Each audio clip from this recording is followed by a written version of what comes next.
Every time your computer opens a TCP connection, two devices first have to agree that communication is possible. This agreement happens through a simple but extremely important process called the TCP three-way handshake. The three messages are called SYN, SYN-ACK, and ACK, and together they establish a reliable TCP session. Imagine a laptop at 10.10.10.25 connecting to a web server at 10.10.10.50 on TCP port 443. Before the server sends application data, TCP must establish the connection. The client begins by sending a SYN packet to the server, which is short for synchronize.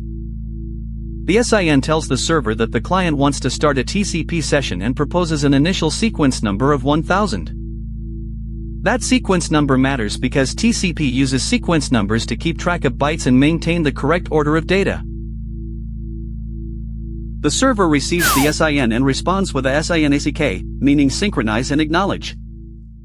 The server chooses its own initial sequence number, 5000, and acknowledges the client's sequence number by sending back 1001.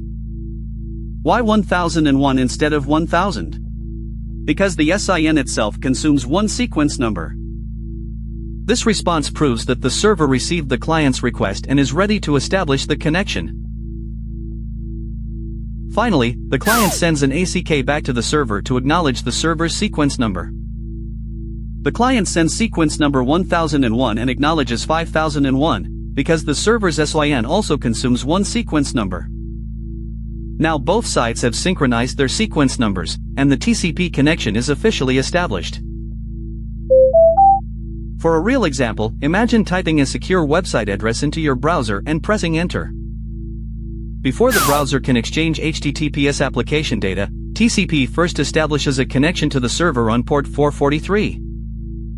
The server responds with SYN-ACK, confirming that port 443 is reachable and acknowledging the client's request.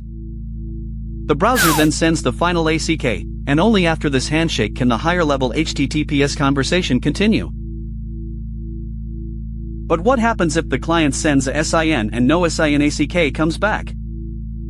The client does not immediately assume the server is available, because the response may have been lost somewhere in the network. TCP waits for a response, and if the expected reply does not arrive within the retransmission timeout, it can retransmit the SYN.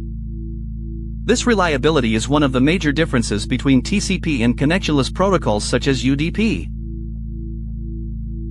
You can actually observe this entire process in a packet analyzer such as Wireshark.